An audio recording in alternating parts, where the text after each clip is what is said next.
Bowhunt or Die is being brought to you by Matthews, Lost Camo, New Archery Products, Tinks, Lone Wolf Portable Tree Stands, Stealth Cam, Carbon Express, Hunter Safety System, Heartland Wildlife Institute, Pine Ridge Archery, and the Can Cooker. Welcome to Bowhunt or Die. I'm Todd Graff. And I'm Justin Czar, and today we've got a great episode for you as more turkeys are going to hit the dirt. That's right. First we meet up with Dustin DeCrew as he puts down an Oklahoma turkey, followed by new pro staff member Dean Krieger as he looks to take 3 different toms. We also catch up with some more pro staffers as they prep their land for the upcoming season. Plus, we got some exciting coverage from the bowhunting.com get-together, all right here on this episode. Well, now let's get started with the hunting action. First off, we're going to join Dustin DeCrew in the ground blind down in Oklahoma. Then we're going to jump up to Wisconsin with new pro staff member Dean Krieger and see how he does. It's Dustin DeCrew with my friend Trey Kohler. We're in southwestern Oklahoma trying to hunt some turkeys. Got some birds gobbling and some hens talking over here. So we're hoping that they come down here before they get ready to roost. It could be an exciting evening. There's a lot of birds in here, so Bowhunt or Die.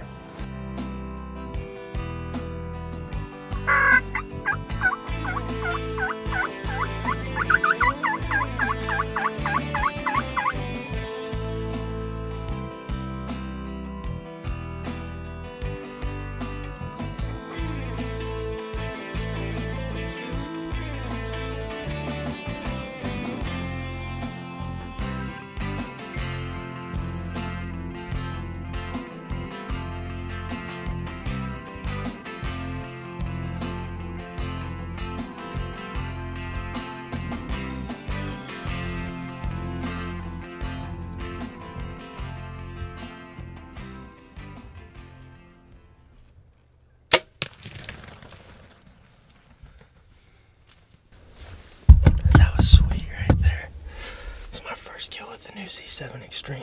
I don't know how many was there, Trey? I think there were 6 or 7. 6 or 7, all Jake's, but the one that gave me the best shot, I think he probably has a 4 or 5 inch beard, but we're not being picky in Oklahoma. You can kill a lot of turkeys, so that is so much fun. We watched these birds for about 25 minutes, and finally they showed up, came into the decoys, and I just drilled that one with the NAP gobbler getter. That was the first bird with that head, so we'll see what kind of damage it did. I'm excited. Here's our arrow. It's a pretty good sign. Looks like the gobbler getter held up well. 5-inch beard. Little Jake. Pretty bird though. I guess he does have a full fan, so there you go. Bowhunt or Die. It's the way it is. Pretty birds. It's not a 160-inch whitetail, but it sure is a good time.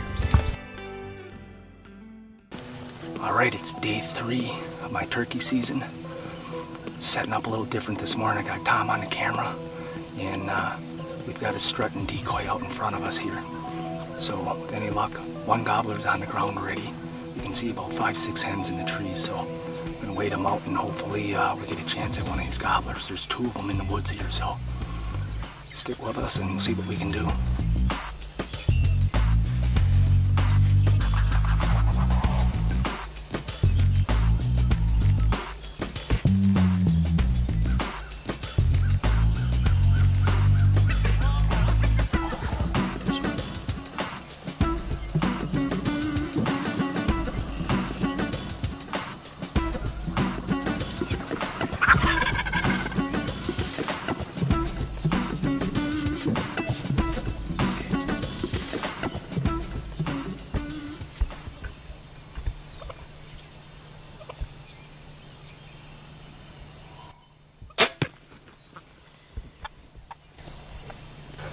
Was that exciting or what? We're right in the sun. We didn't know it until the sun came up, and I said, oh man, that's gonna be right in the sun. Them gobblers came right to it. That blood runner broke him down real quick. He just dropped. I've never seen anything like it. That was exciting, that's for sure. That's how we do it at bowhunting.com. gobbling pretty good this morning. Took the first opportunity I had there and dropped him in his tracks. Can't believe that. But the strut and decoy, it's the answer, no doubt about it. Well, we'll get a tag on him, and that's it for this week here in this zone. All right, here we go. Got one gobbler 50 yards away probably, so I gotta be quiet.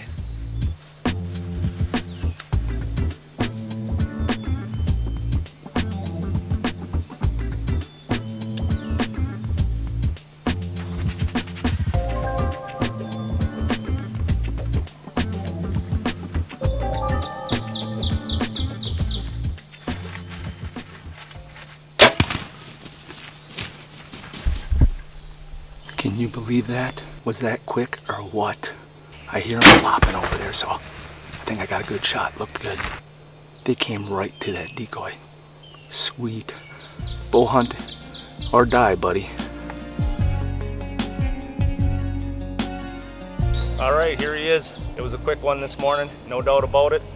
Funny thing about it all is there's extra tags left. If I would have had another tag, I probably could have took that other one out too, or at least had a shot at him. So here he is, nice bird. All right, we're back in the blind. It's 12:32. We're in zone 2 now. The gobbler I've been watching with Jake is probably 300 yards out in the next field over. They've been coming to this hay field and they've been feeding in this and on this bean field. We got Tommy Boy out in the field. I slipped all the way around him here. So I don't think I spooked him at all. Anyway, we're set up. There's a gobbler behind us just gobbling his head off. So we're gonna sit a little bit. I'm gonna call a little bit, sit back and wait.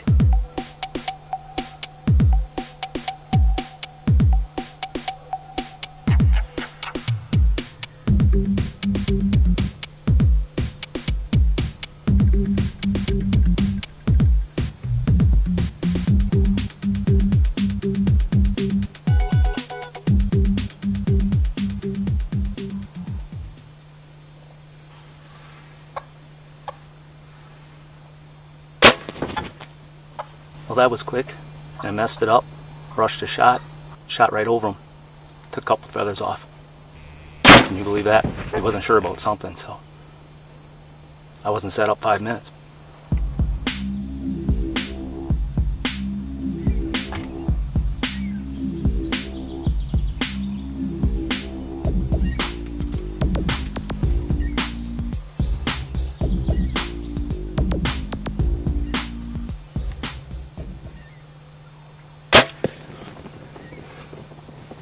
Can you believe that? We just smoked that longbeard. That is the one I've been after. He's the one that has the Jake with him. The Jake is out in the field here with a hen. Came right in. I don't believe it. Last week of the Wisconsin season here, zone 2. Shot a bird this morning, 25.5 pounds, up in zone 3. Drove an hour and a half up, hour and a half back. Missed a longbeard. That was sweet. Busted him down right there. Once again, new archery products.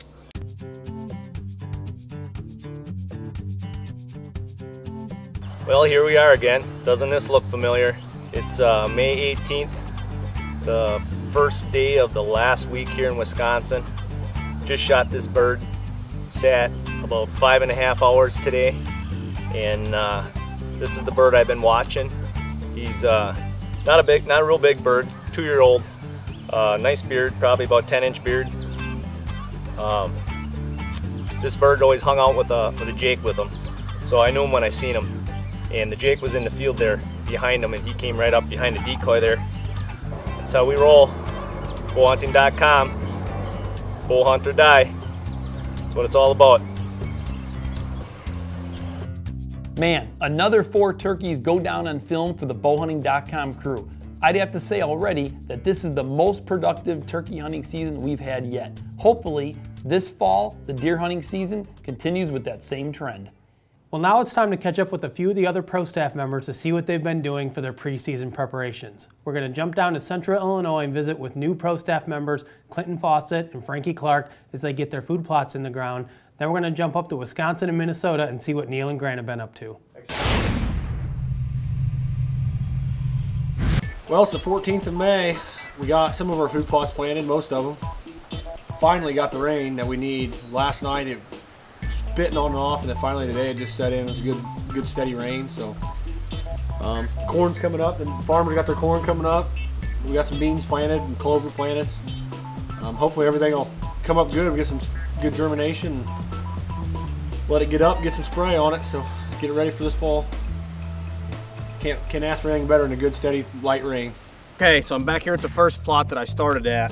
I'm gonna seed it.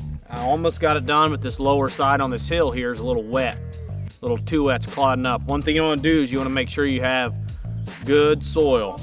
You don't wanna get in a hurry. If this stuff's cloddy or you don't get good seed to soil contact, you're not gonna have anything. And everybody knows food plot seed's expensive as all get out, so you just gotta make it right. If it's not right, you just gotta take your time and wait. You know, I struggle with that a lot because I'm always in such a hurry, so. But I've learned the hard way that that's what you gotta do.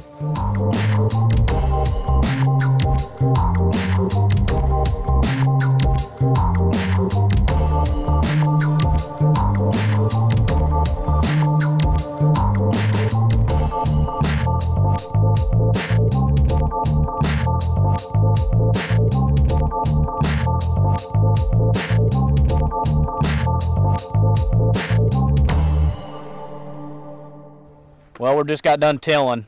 Tilled half of it last night, as you've seen. This bottom half was too wet, so we got in here today, got it done.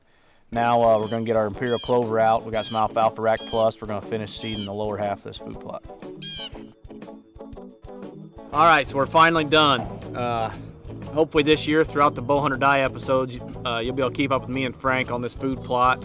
The rest of the food plots we're going to plant following this one, but this one's a killer. It's in a heck of a spot if we can just get some rain. Maybe we can get Double Naughty killed or Sunset Kid up here. We'll just have to wait and see. It's about 12:30 in the afternoon, the Friday before Memorial Day, and we're heading down to our spot in Pepin County. We're actually getting pretty close. We're going to help the landowner with some mowing and chainsawing and that kind of thing. It's going to be a kind of a work day.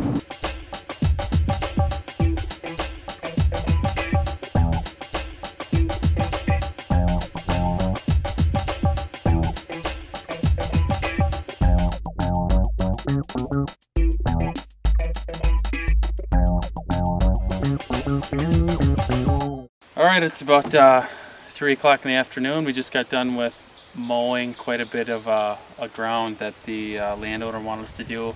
Always good to take care of them. In return, you get a beautiful place to hunt. Right now, we're going to go hang some trail cams, set it up, put a little mineral down, see what's on store for this coming season. I'm pretty pumped. Let's do it.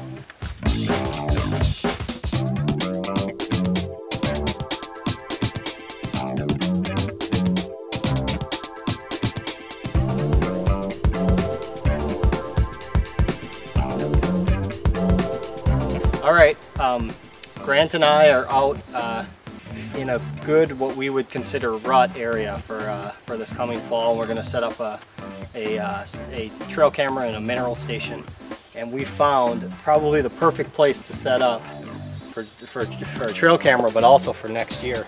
We literally have 1, 2,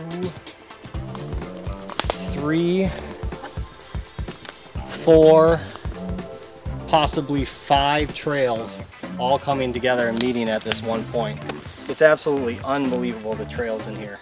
This is just kind of a bench. There's a steep ravine on that side, a big bluff side. Corn and beans, thick cover. I mean, this is it September yet or what? I love it, I know it, I know it. Absolutely love it. All right, we're all set up. The rainstorm's coming, so last thing we got to do is turn on our cam tracker. We got the cam tracker a pretty good distance away from our mineral site here we set up along this trail. Cam tracker's got a real good flash, so we wanted to make sure we weren't going to white it out. We gave it at least probably about 10 feet, set the flash to that 6 to 10 foot range and really put it back. So hopefully we'll be able to capture any deer in this big open space. Next month, we're going to bring you some more updates on what the staff has been up to during this off season. I know that a lot of the guys are putting out their Monster Axe minerals and their Cam Tracker trail cameras, starting to get some pictures of some nice bucks for the hit list this fall. Should be pretty exciting. When we haven't been spending time getting ready for the upcoming whitetail season or working on bowhunting.com, we spent quite a bit of time preparing for the bowhunting.com get-together, which was just held this past weekend. That's right, Justin. And in preparation to the get-together, we drove up to Jamesville, Wisconsin. We met with our friends at Reinhard Targets, and wow, what a facility do they have up there.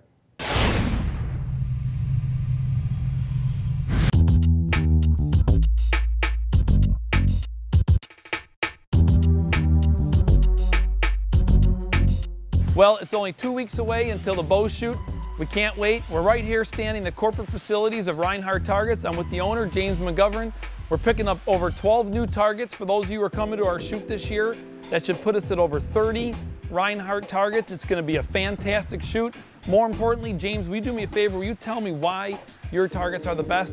Well, the truth about it is with archery targets, the difference is in the foam. What we've done is we've gone out and we've designed the longest lasting archery foam available. It gives you the easy arrow pull that you're looking for. It gives you the stopping power that you need. It's weatherproof, it's durable. We could run it over with a truck if we wanted to, and it just holds up great. Then with the Reinhard design, you've got this replaceable insert. So you invest in a great archery target, but when time comes, you need to replace that insert, you can do it for an affordable price. Well, there's no question about it. I can tell you over 10 years ago, I purchased a 30-point buck right here from James, and I'm gonna tell you right now, it's been in my backyard for over 10 years, and it's still in fantastic condition, and I'm just now replacing the insert. As far as when it comes to the targets, Reinhardt's the choice. This year, we're gonna have over 25 to 30 targets at our bow shoot, and we hope to see you there.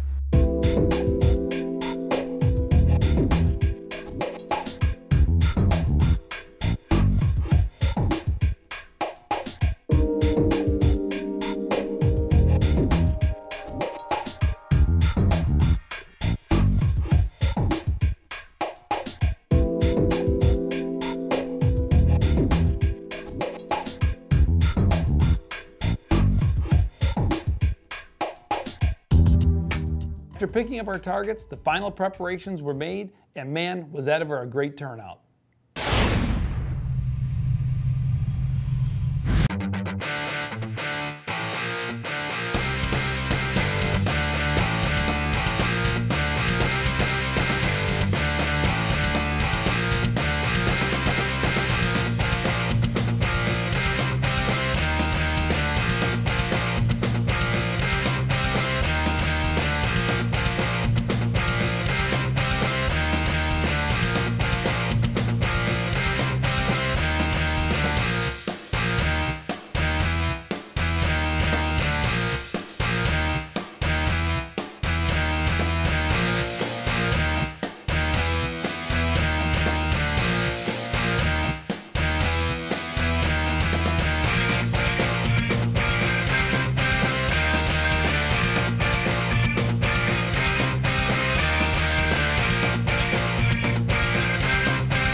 I want to personally thank everyone who was able to attend the get-together to help make it the biggest one yet.